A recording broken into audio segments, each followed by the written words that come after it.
It's so hard to say goodbye to idle auditions.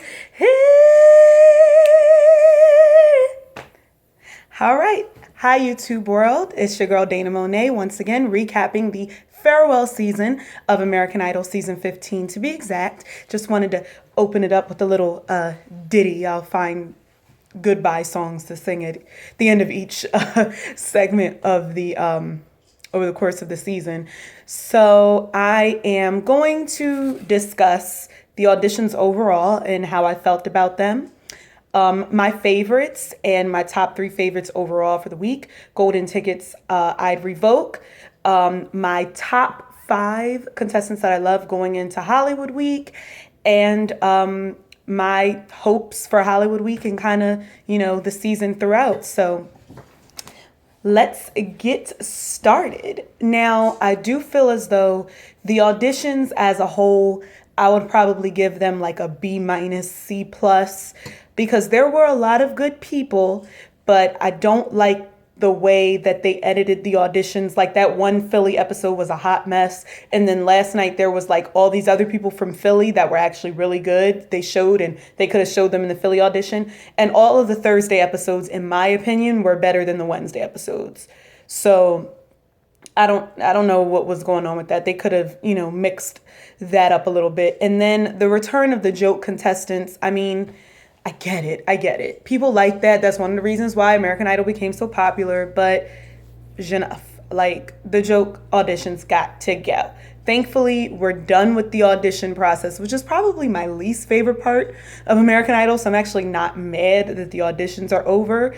But Hollywood Week is about to get real. So I'm really actually excited about Hollywood Week. So I do want to go into discussing my favorites for episode 5, which was on Wednesday. I honestly didn't really have a lot of favorites. My absolute favorite that night was Mackenzie, and I'm giving honorable mentions to Poe Scott and Joy Dove. With Mackenzie Berg, and as I was looking at him, I was like, he looks so familiar, but I just can't pinpoint it. I was like, he must have been on the show before or been on another show. And then, I go to MJS Big Blog and she reiterates the fact that he was on The Voice. I don't remember when he was on The Voice. I don't remember which season, but it makes sense. All of these people, they audition for all the shows. It doesn't matter. And they're happy to get on any of them. Nobody is particular to any show. We just want to get on a show. That's how we roll. But he did a medley of all of the judges' songs, which I thought was clever. Some people think it's cliche, but you know what? I say if you can do it well, then hey, go ahead and do it. I thought it was very strategic for him to do that. He was, again, my favorite of the night. And I don't typically care for the WGs, but I thought that his medley was carefully thought out and original, and I felt that he executed it very well. I feel like his voice needed more punch. He didn't have a bad voice, but it just wasn't enough oomph in the voice. But if I'm going to sit and listen to another WG for several weeks, I'd rather it be somebody who's inventive, creative, as opposed to a bland WG, like, in my opinion, like Nick last season. He was all right. He was better than Scotty McCreery. So we'll just say that, in my opinion, but kind of bland. Not a lot of excitement. But, so that was Mackenzie, and I had honorable mentions, Poe Scott. Now, interesting here, she's She's sister from last season, and I couldn't stand She last season. Like, her personality was just, ugh. But she wasn't as annoying, like, just being in the background. But her sister really wasn't that annoying. But her name is Poe. It's also another nickname. I don't remember what her real first name was. And her nickname was from the Teletubbies or something like that. That was her favorite Teletubby. But she sang Fairy Tale by Sarah Bareilles. And I think that their voices are very similar, but it's something about Poe's voice that I like more. I think that she has, it's a little bit stronger, But I think that I was dismissive a lot of She's voice last season because she kind of sounded like a carbon copy of all the singers that she was singing, and her personality was just, ugh. So I think that I like Poe better just because of her personality. A lot of that has to do with it. And, she intrigued me, so I'm interested to see more. My other honorable mention was Joy Dove, and she was from Louisiana. She sang a song called Jambalaya by Hank Williams, and I honestly thought that she was going to be a joke audition. I was pleasantly surprised when I heard that she could actually sing, and I think that she had a really nice voice. It was powerful, kind of jazzy, but I kind of feel like she should have sang a different song. I don't feel like she stood out enough, but she was my honorable mention for the night. The people that I like doesn't really reflect a lot of the people online, what they thought. Like, for instance, Adam Slezak, I said Adam Slezak, Michael Slezak does a poll in a ranking of all of the audition episodes, and he had, what's her name? Emily Brooke, who was a return contestant, at number 1. And I didn't care for her too much. She sang a song called Careless by Ray Lynn, and I thought that the hiccup yodel thing in her voice was just too much, and I felt like it was other singers that were better than her, honestly. And a lot of people like this girl Jenna Renee. I kind of barely remember her. I remember her singing well, but it wasn't, she played the piano, it just wasn't enough to really get me excited. So and a lot of people like that Amelia girl who had the sword and then she played the fiddle for a hot second. Wasn't really feeling them. My favorite was Mackenzie, and my honorable mentions were Poe and Joy. So, anyway, moving right along to the last episode of auditions for American Idol, the very last night. And I have to say, it was a lot of auditioners. They still put in those joke auditions. They had to do it, put in Mr. Kelly Clarkson and the dude that was belly dancing and the girl with Tinkerbell. Like, we just had to do this in the last episode. But other than that, it was some singing.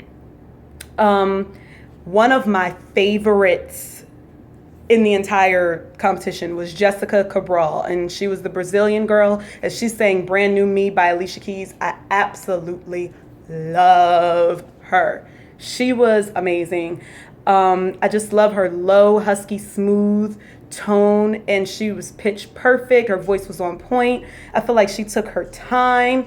She didn't get to like the big moments of the song, but it just gave me that much more to be excited for going forward with her. So I'm really excited. I don't feel like there's any reason why she shouldn't make the top 24. Again, no spoilers. Forgot to say that at the top of the show. No spoilers. But to me, like, she has to make the top 24. Like, she was one of the most refreshing auditions that I saw this entire process. So she has to make it. My next favorite is an interesting one because she was in one of the montages, but I just feel like she intrigued me so much that I was like, oh, I really want to hear her more. I really want to hear more of her. And that was Rachel Karen. And all of the montages, they were accompanied by somebody, and she was accompanied by her grandfather.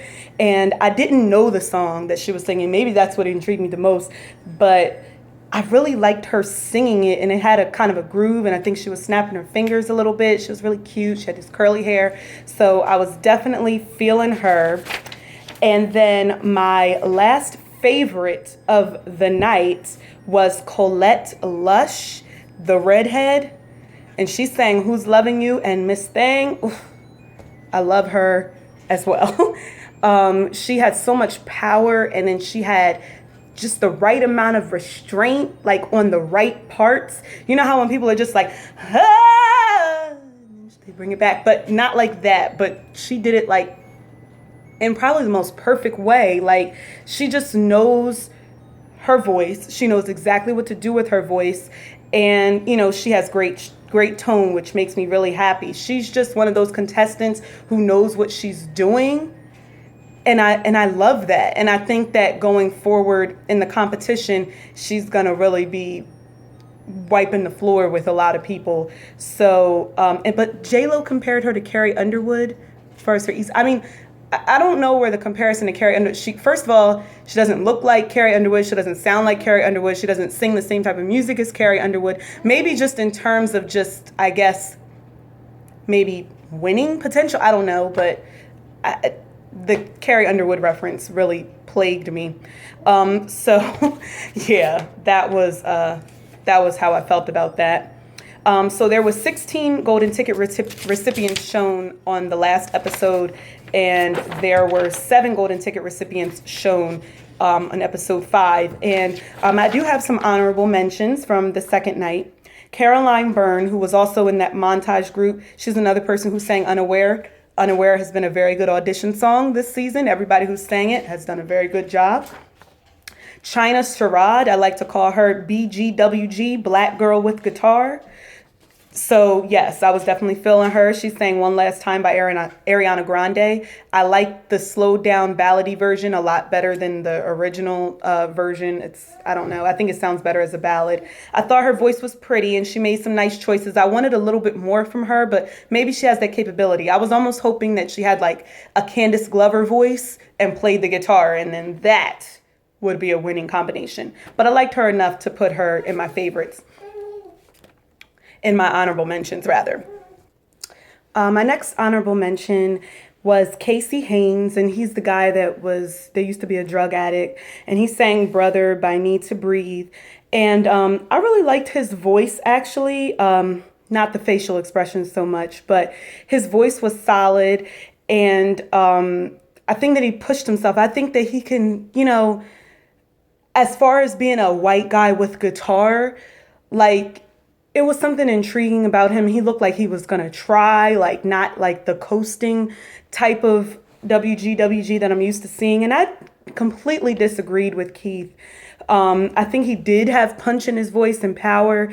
I didn't really understand why there needed to be a debate about him going through and why Keith said no. I mean, in my opinion, there were some other questionable people that maybe they shouldn't have sent through, but I just feel like they always debate on people who are, rather good, or sometimes they debate on people who deserve to be debated upon. But sometimes it's just really weird. And to me, Keith has been the one judge that, like, whenever he's disagreed about something, I've always disagreed with him. I just haven't been fond of him so much as a judge in the audition round. So I'm hoping that he can redeem himself as far as that's concerned. And then I also had another honorable mention from night 6, and that was Usain Isong, and he was the background actor. Every time I say his name, I think of Usain Bolt, the track star. Like, I was like, is his name Usain? But he sang I'm Not the Only One by Sam Smith. Now, I know what you guys are thinking, that it was a bit much, but I always say this. If somebody has a lot and that a lot is good, it's always easier to pull them back versus trying to get more out of them. So he had the tone, he had the pitch, he had the voice, he had, the nice runs. He just needs to pull it back a little bit, not feel like he has to throw everything in there. And I get it. You're going in there, you're auditioning, and, this is like the opportunity of a lifetime. And plus, this is the last season. People are like, oh my God, I just have to do every single little thing that I know that I can do with my voice so that they can send me through. And in his case, I just want him to know that less is more. And, he had the heels on, which was off-putting, but vocally, I think that he has a really nice voice, unlike someone else that I'll get to that did too much with the song that they shouldn't have given a ticket to. And my last honorable mention of the night was the very last auditioner, Manny Torres, and he's a fellow Boricua, like J-Lo. And he started talking in Spanish, and I was just like, let's keep on with this. Let's just, like, can you sing in Spanish? And then he sang This Love by Maroon 5, which kind of disappointed me a little bit because I kind of wanted him to sing in Spanish. So hopefully that happens at some point in the show. I don't care how corny or cliche people think it is. I always love it if someone can sing in another language. I absolutely love it. I really do. So I'm all for it, especially Spanish. So I thought he had a nice voice. He had a lot of energy. I felt like he was a little bit affected, and but I felt like it was a good way to end the auditions process of American Idol as a whole at the end of season 15, at the end of the series. But I think he did a really good job. So those were all of my favorites. Now, I'm actually only revoking 2 golden tickets. As I was looking back at everybody, I was trying to find a third, and I was like, every time I wanted to pick somebody, I was like, well, I actually am glad they went through. So I'm revoking 2. The first one has to be Brian Dale Brown. He was the Scooby-Doo guy. And I'm quite upset with Lee DeWise when he was in the stadium audition, and Lee DeWise actually saying, you're going to be very entertaining. I guess he wasn't lying, because he was entertaining, but he wasn't a great singer. He sang Unchained Melody, and I thought he was going to be good, and he was just all over the place. He adopted this ridiculous growl, and he had it throughout the entire song. It wasn't like authentic, like Haley Reinhart or anything like that. And it was off-putting. He was trying way too hard. And the judges didn't even so much as debate. I'm convinced that this is producer manipulation, and he's Hollywood fodder, because they need to get some people in there, because they have so many amazing singers that they have to have some people who are easier to weed out, but that's really not even necessary. And then the other person's ticket that I would actually revoke was Lillian Glanton. And, she was the real country bumpkin girl, and she had like a poultry farm. And, I liked her personality. And of course, the song that she sang was an original song, and it was called Country Boyfriend, because of course she has to throw country in it. She's not one of those country singers that I think are going to last a long time. Her accent was very, very heavy, and her voice was just okay. I mean, there was nothing special about it. I forget who wasn't feeling it. I think it was Harry, and I agree with Harry in terms of, not sending her through. But it's actually so many country singers this season, and it's so many country singers that are better than her. She's going to be lost in the shuffle, and all we're going to remember is the 11,000 eggs that she talked about. So that's about it.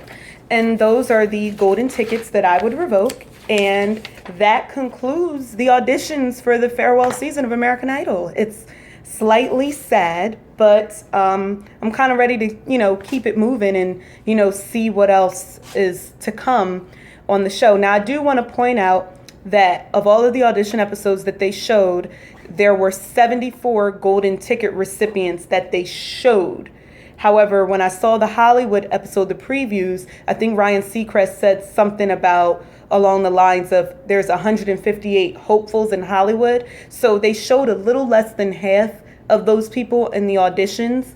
But to me, they could have got rid of those joke auditions and put more auditions in there. They could have had some montages of some people, because, I like to see, because what's been happening over the last couple of years that I've noticed is that if their performance wasn't shown in the audition round, then they're not making the top 24. So I hope that I don't see anybody in Hollywood that I really liked that I didn't see in the auditions that didn't make it, because, it kind of breaks up the suspense. I like the fact that they show the auditions of the people who make the top 24, but back a few seasons ago, like season 11 and 12, from what I can remember, somebody like Amber Holcomb, she didn't pop up until like the Vegas rounds. Like, we didn't even know who she was. And then she like came out of nowhere. And sometimes I like that. Like, sometimes I like the surprises. But we'll see. We'll see what happens, and we'll see how this goes. I did want to discuss my top 5 overall faves going into Hollywood, and these people must make the top 24. Based on what I've seen, they must make the top 24.